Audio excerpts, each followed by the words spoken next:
NTE is here, hit the ground running. Or so we thought, because there's a lot of people that are, let's just say, critical of NTE in the sense of whether it's AI. All right, let's call for what it is. A lot of people are critiquing because they're using AI tools for their stuff. So like, they're not like, AI is not making everything, but it's just that some of the artists are using AI as a tool to have an easier job at doing what they're supposed to do, right? God forbid people do that, right? So like, we have a lot of people virtue signaling and grandstanding of people and being critical of NTE because of, you can't use AI. AI equals bad. Like, we have already seen a little bit of this when it comes to the Glaive Keo situation. I don't know if you guys remember the Glaive Keo situation, but a lot of people came at Glaive Keo for that. And guess what happened to Glaive Keo, man? Guess what happened to Glaive Keo? Let's pull them out right here. If we go to Glaive Keo's channel right here, we can see that it's still doing its thing. It's still doing its thing, man. AI or no AI, it's doing fine. It's doing okay.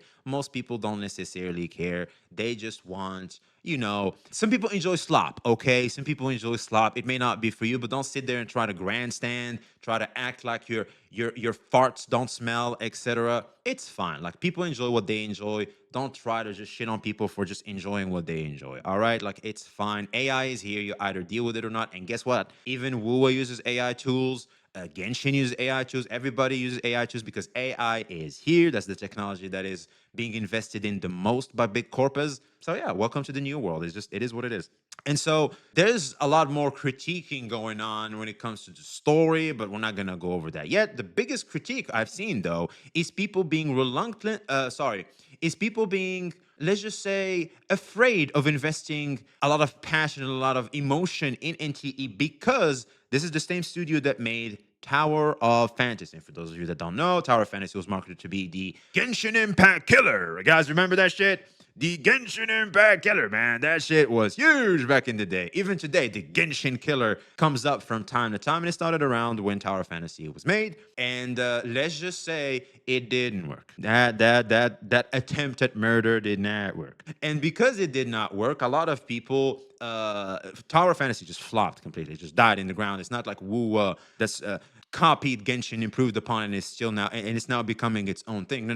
The Tower of Fantasy just died. It's now free to play, I think, if I'm not mistaken. I don't know if it's still alive or not, but last I heard, they just made it completely free. There's no gacha, no nothing. You can just play the game. And because of that, a lot of people are, let's just say, worried about investing too much, even emotion, even passion, or time, whatever the form or whatever the amount, in NTE, because it comes from a studio that has a big game that was supposed to kill the big boy and failed, right? And this is the problem with first impressions. First impressions last. And when it comes to this, of course, a lot of people are critical of NTE because of that. Better go subscribe to VXV Gacha. We have our man Stioorg over here going over, they called it a failure, then this happened. And I do feel like personally that NTE has hit the ground running. There's a lot of potential to it. The only complaints I can have for it is speed of movement.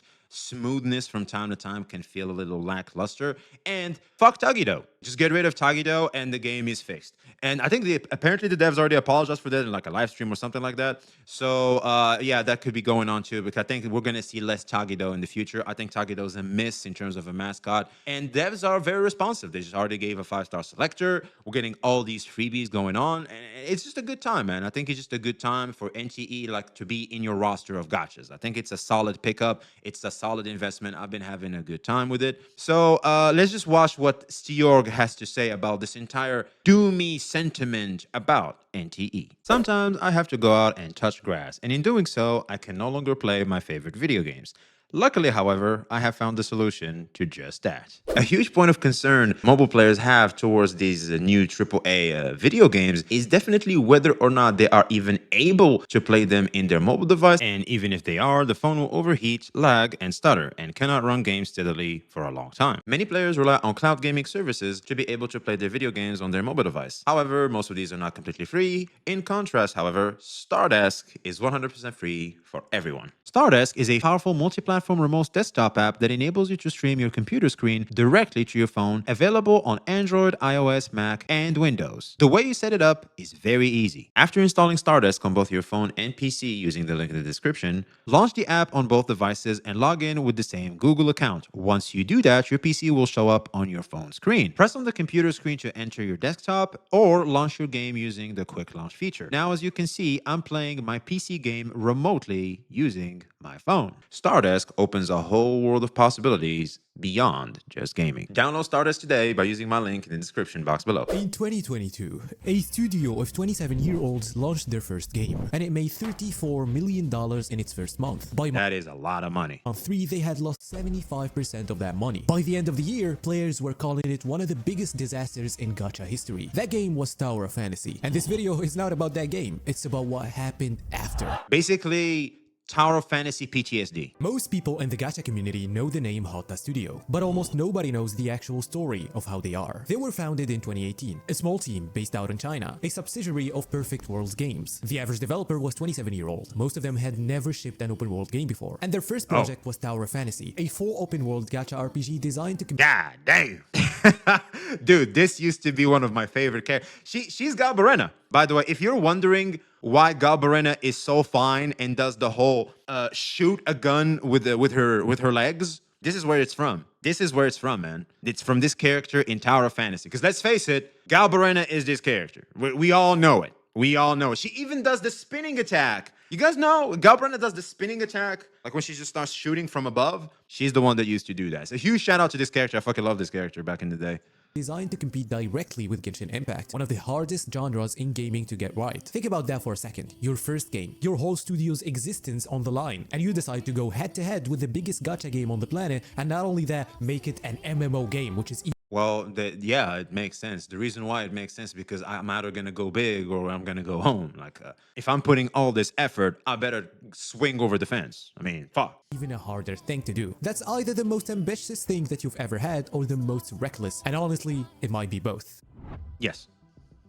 So let's talk about what actually happened with Tower of Fantasy, because I don't think that most people know how bad it actually got because of a lot of misinformation. The launch looked incredible. August 2022, millions of downloads, Tower of Fantasy was everywhere, trending on Twitter for days. The community was electric, and in that first month, they pulled in more than $34 million in revenue. That is a massive number for a gacha launch. There was real momentum, but then something shifted. September 2022, revenue obviously drops because it's not the launch anymore, but on October, the one the community had been calling the patch that would save the game. But revenue falls from 24 million down to 6 million. That's like a 75% collapse in a single month. And that's after a major update. And the player count data tells the same story. A substantial loss of 88% of players. Jesus Christ, 88%? That's everybody. That's it. Like, the party's over. Just pack it up and leave. The feedback from the community was brutal, sometimes too harsh. Players said the game was gorgeous but had no soul. The world felt empty even though there were people in it. The gacha system had power creep problems. There were hackers sometimes, although the hacking... The hacking, I feel like, was the biggest, ultimate thing that really ruined the game. It's the hacking. Like, the fact that you can tell me some guy can just hack the shit, like, that's just a big, big no-no. Huge no-no. It happened once, twice, but people blew that out of proportion. And the first month had... Hey, Chad. Were you one of the guys? I was one of the guys that blew it out of proportion. Would you be comfortable playing a gacha game that you know hackers are around? Especially a gacha game where you spend money. That's like, you know, your shit can just get taken away or something. It's kind of what also, like, a lot of people distance themselves from organized NTOs, especially spending, due to the PayPal incident. Hell no. Yeah, exactly. It's like, dude, well, fuck no. Like, hey, get your shit together, man. It's like going to an event with no security. It's like, I don't know about that. Progression that was time-gated in ways that frustrated even dedicated players. And by 2025, their publisher, Level Infinite, a Tencent brand, handed operations back to Perfect World Games. That's not a press release. That is a quiet admission it's DNA that as well, the exactly. relationship had failed. For most studios, that's the end of the story. You don't come back from that kind of public collapse. Because the it's kind of DNA right now. Like, bro, and yo, chat, type 1 if you think you're gonna play DNA ever again. Type 2 if you're like, nah, that's dead. That's dead forever. But here's where it gets interesting. While Tower Fantasy was bleeding players, something quiet was happening inside Hotta Studio. What? Players kept saying the same thing.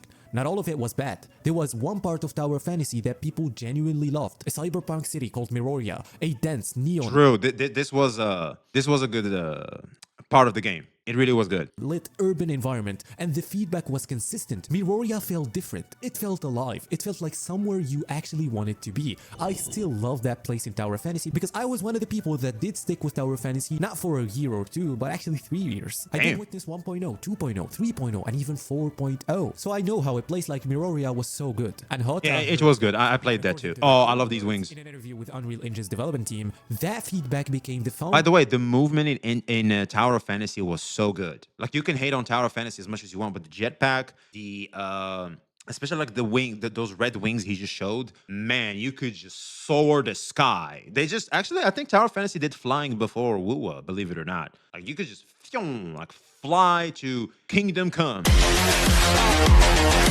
Their year and a half, including Miroria, the experience of designing an urban world, the technical knowledge they gained from it, all of it fed directly into a new game. They didn't abandon what they built. They listened to the one thing players actually loved and asked And one improved question. upon it. What if the whole game was that? That question became Neverness to Everness, or what's known as NTE. And they built it in under 2 years. That's quite fast. And they had no choice and to release it even faster because of Ananta. Because we all know when Ananta was announced, everybody and their mama was looking at NTE going, yeah. On top of the design lessons, they also made a significant technical leap. Tower Fantasy was built on Unreal Engine 4. NTE was built on Unreal Engine 5, with lumen lighting, nano-geometry, and world partition system that lets them build a seamless, massive open world without the loading issues that plagued the first game. They didn't just make a better game, they rebuilt the engine they were working in, and Well, that's brings good. a level of commitment that I think deserves to be acknowledged. And actually, before I get what NTE actually is, drop a comment right now. Did Ananta is Unity Engine, so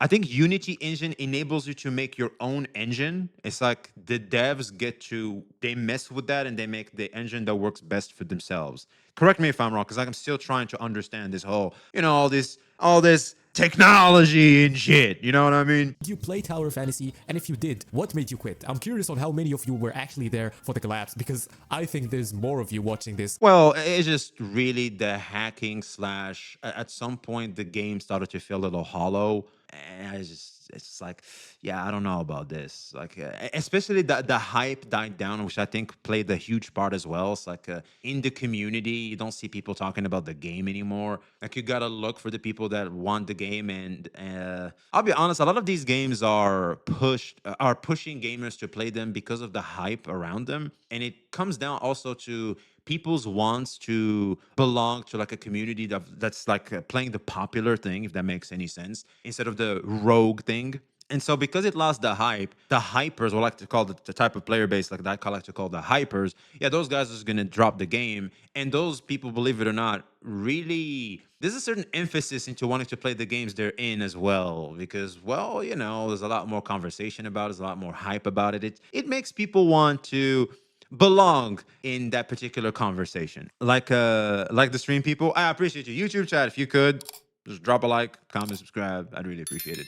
So what is NTE? On the surface, it's an open-world urban RPG. You play as an upraiser in a city called Hetero, a fictional modern metropolis where Oh, dude, I've been running around Hetero, man. I've been walking around. I'm running around Hetero, man. I'm all over the place in Hetero, catching crows, freaking battling monsters under an umbrella. Hetero is pretty decent. a world that exists whether you're in it or not. It's Yes. the difference between a movie set and an actual city. And this takes me to Tower Fantasy's Gacha. It was aggressive, power crept, and felt predatory over time. Oh, shit. I did not know that. So they had like aggressive power creep. Well, guess why a lot of people dropped the Honkai Star Rail? Power creep.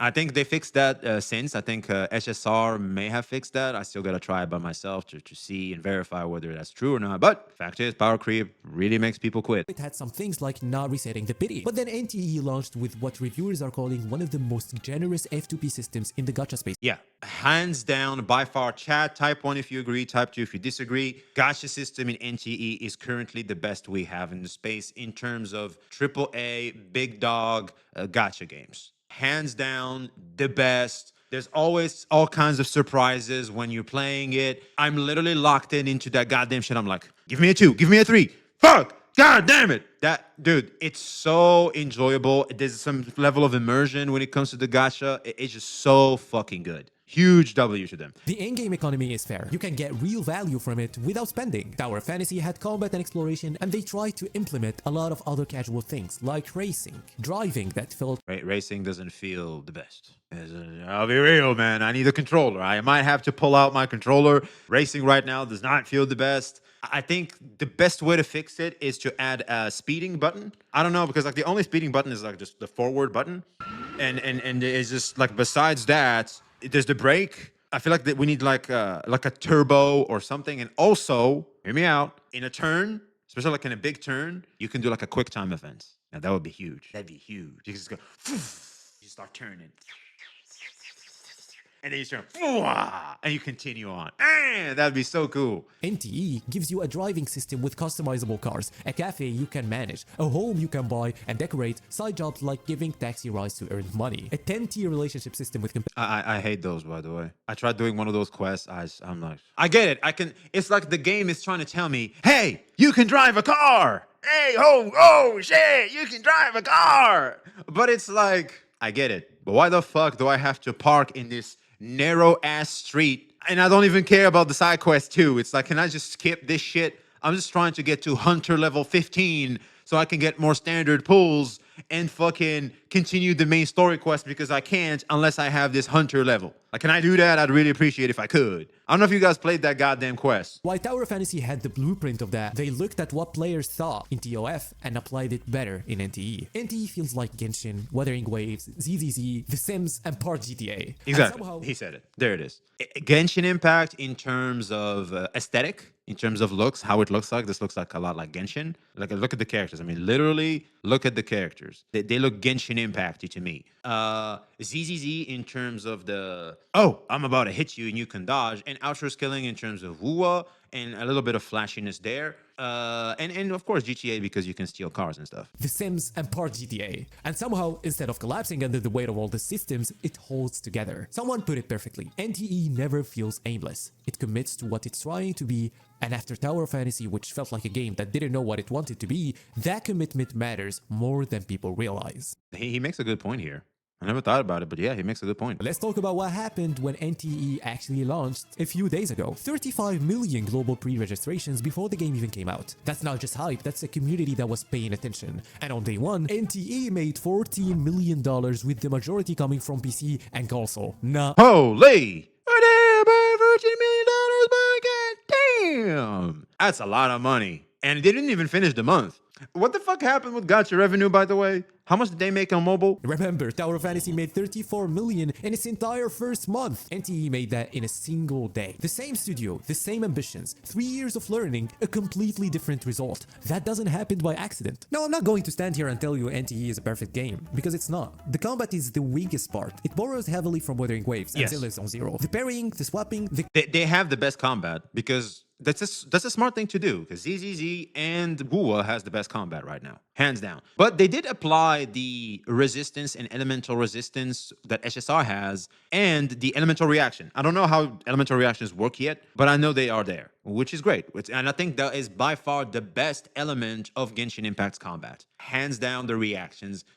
That's what made me fall in love with Genshin Impact. It was the reactions. counterattacks, but multiple people have said it feels different than both. If you came from Wua expecting the level of combat fluidity, you might be a little disappointed. There it is, fluidity. That's what I'm talking about. It's speed and fluidity. And NTE needs to step their game up when it comes to that, man. But not to the extent that you say it's bad. I think it's slow enough for, let's say, for example, people that are trying to level up from like Genshin level of combat to Wua. It's a good middle ground. I think we just might not be the target audience if we're still expecting the same level of sweaty combat mechanics like Wua. The game improved a lot in gameplay after a year, and if you do not compare it to ZZZ or Wua, it's actually very good. One of the biggest things, of course, mobile performance is rough at launch. If you're on PC or console, it's a different story. But on phones, the optimization isn't where it needs to be. That's not good, man. That's not good.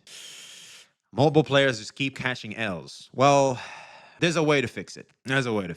Players on PS5 hit UI bugs in the opening cutscenes, the sound design on mobile had issues like muffled voices and missing audio effects. Now these are real problems, and I'm bringing them up because Tower of Fantasy also launched with real problems. The difference is the foundational. I mean, have we ever forgotten how WUA launched? WUA has a lot of problems at the launch too. Those problems is completely different this time. The world design, the system, the economy, the content volume, it's all just better. The polish will come, the bones are good. So here's what I keep coming back to. The gacha industry is one of the harshest industries in gaming. When it comes to second chances, games that stumble usually die slowly, get absorbed by a bigger company. First impressions last. You start behind the 8-ball, you'll never get ahead. Or just fade into irrelevance while the devs work on something new somewhere else. Hotta Studio did something different. They took a public, brutal failure, went quiet, listened to what players actually liked, rebuilt their entire technical pipeline, and came back 3 years later with a game that is genuinely getting people excited. Whether NTE has the long-term legs that Tower of Fantasy didn't. And also, most importantly, can the devs show that they are willing to improve, which these devs are. Therefore, these optimizations issues aren't necessarily as bad because you know for a fact, due to data that shows that they are willing to listen and improve upon their craft, that they're probably going to fix that. Therefore, sticking around with it and tolerating these little hiccups is we're more open to the idea of doing that than not doing that. That's basically whether they can hold the community 2 years from now, whether the content stays fresh, these are the real questions, and we'll find out together. But right now, this is the best. Wow, female MCs. God damn.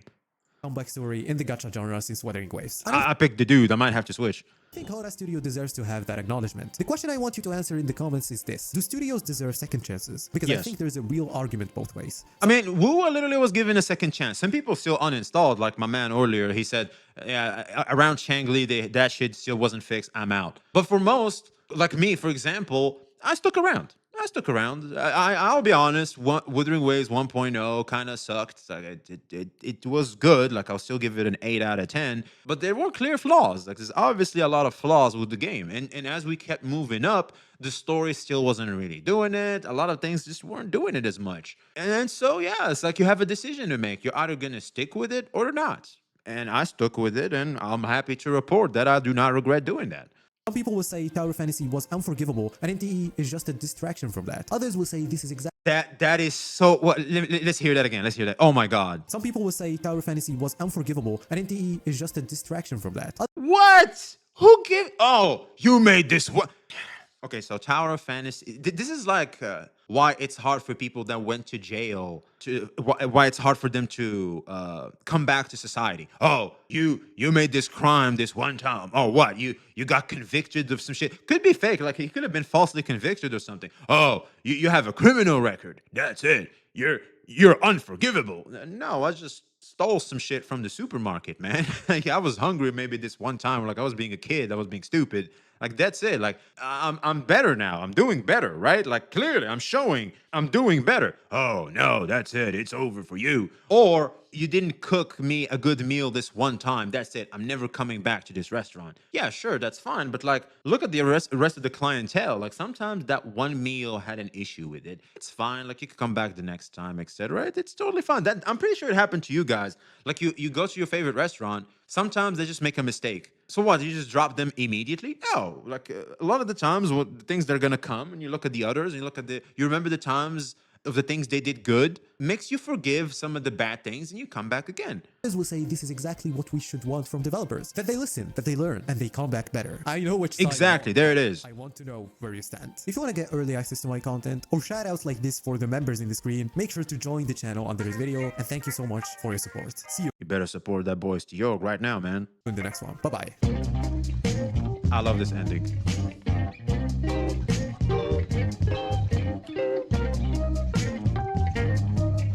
It's so good, like I don't feel like skipping it. So yeah, I think a lot of the Doom posting right now feels a little too emotional and kind of grandstand virtue signaling, attention seeking type of vibe more than actual real criticism on what's happening with the game right now. I think the game is doing fine. There's a lot of potential. NTE is literally blowing up right now. I think they hit the ground running. Huge shout out to them for that, man. And they win, therefore we win as well. Well, they shouldn't win too much because then they start getting greedy, which is something we do not appreciate out here. But all in all, a game standing strong is something we should all encourage because it's one more toy in our arsenal that we can play with when you're sitting there wanting to play your video games, especially for free. Let us know your thoughts in the comments below. Be seeing you.